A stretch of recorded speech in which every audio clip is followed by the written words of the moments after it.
Hallo mense, ek hoop dit gaan goed met almal daai kant. Ek wil gou vandag 'n bietjie met julle gesels oor jou woonwa se inrigting en hoe jy na hom moet kyk. So wat belangrik is vir my en die goeters waarna jy sal moet kyk. En dit is maar gewoonte meer as enigiets anderste. As jy kyk waarmee ons nou sit op hierdie stadium, jy mag dalk op 'n stadium vir jou 'n karavaan gekoop het of 'n trailer of wat ook al en jy het nou en dan dalk gaan kamp. Maar nou het jy besef hoor jy die goed raak nou 'n bietjie rof en jy dalk nou besluit jy gaan nou begin kyk na die prepping en jy gaan hierdie goeters jy weet nou eerder 'n bietjie bære en hou vir die dag as jy dalk wil onttrek ensovoorts. So daar's 'n paar goedjies wat ek wil net oorgaan met julle en seker maak dat julle dit wel verstaan en wel doen. As jy nou kyk na jou sleepwaandjies byvoorbeeld, wat nou nogal belangrik vir my daar is dat ons het baie keer die situasie wat die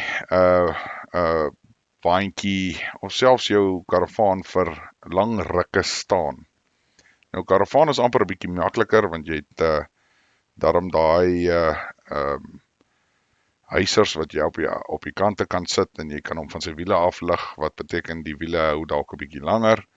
Maar 'n waandjie is dit nie altyd so maklik nie. Jy weet as jy jou waandjie nie gebruik nie, is die beste advies maar gewoonlik om op bokkies te sit. En dan weet jy jou wiele hou baie langer. Maar dis ook nie net so eenvoudig nie, want op die einde van die dag moet jy ook seker maak as dat jy hom nou jy weet, kom ons sê jy het hom vir 'n redelike ruk nie gebruik nie. Is dit maar altyd goed om ook die bearings na te gaan, om seker te maak hulle is nog alright. Dalk weer te herpak met grease, al as jy bietjie deur water en sulke goed gery het, want die water los maar soms die grease op.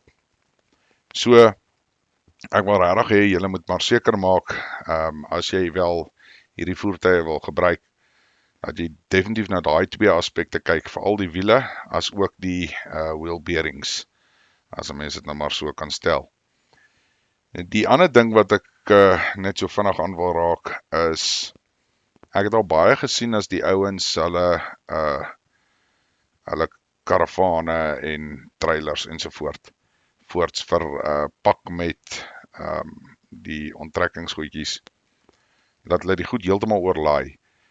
Ek het al, as ek moet skat, as dit seker 'n 4 ton trailer, wat seker 8 ton in het, ensovoort. So dit is nogal 'n groot en belangrike aspek om seker te maak, dat jy nie opeindig om daai voertuig of trailer, nie voertuig nie, ekskuus, die trailer te oorlaai met wat oor sy gewig gaan nie. Ek meen as daai nou oor sy overloading rubbers lê en jy stamp aan ietsie, dan is daai woonwa of trailer in sy kanon in. As die gewig van die trailer sê nou maar 350 max is, moenie meer as dit inlaai nie.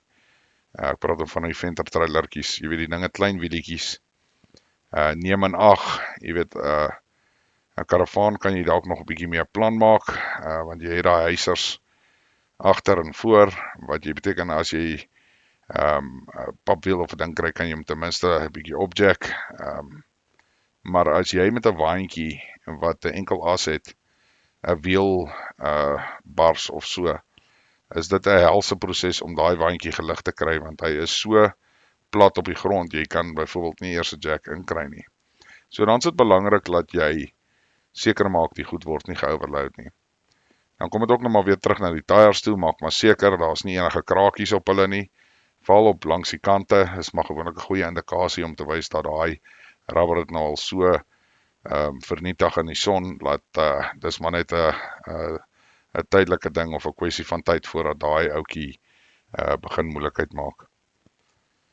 Dan, as jy dan nou jou karavaan of waandjie pak. Mense, dis belangrik dat jy pak in terme van gewig. So as jy nou dink aan byvoorbeeld karavaan is redelik eenvoudig, maar jy moet ook selfs daar, wil jy maar so naby aan die as op die einde van die dag pak, as ook om vorentoe meer na die neus van die ding te pak, as wat jy te veel agter het. Sit baie druk op die trekstang op die einde van die dag, wat wel vir jou moeilikheid kan veroorsaak.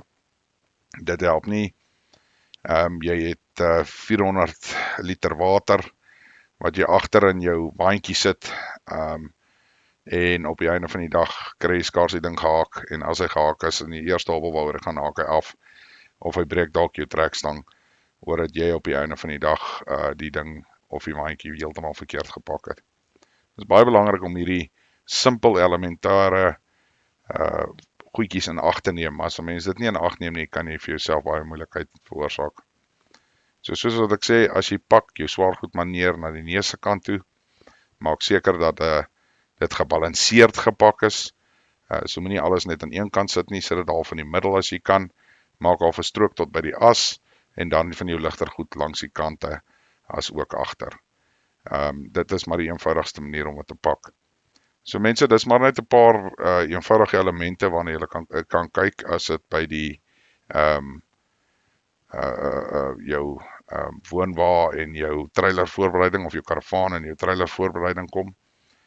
Kyk maar na hierdie paar goedjies.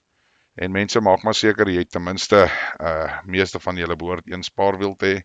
Kyk of jy nog een kan aanskaf. Baie belangrik. Dis maar beter om daai 2 wiele te hê as wat jy net een het. Ja mense, ek hoop hierdie help vir iemand. Lekker dag vir julle.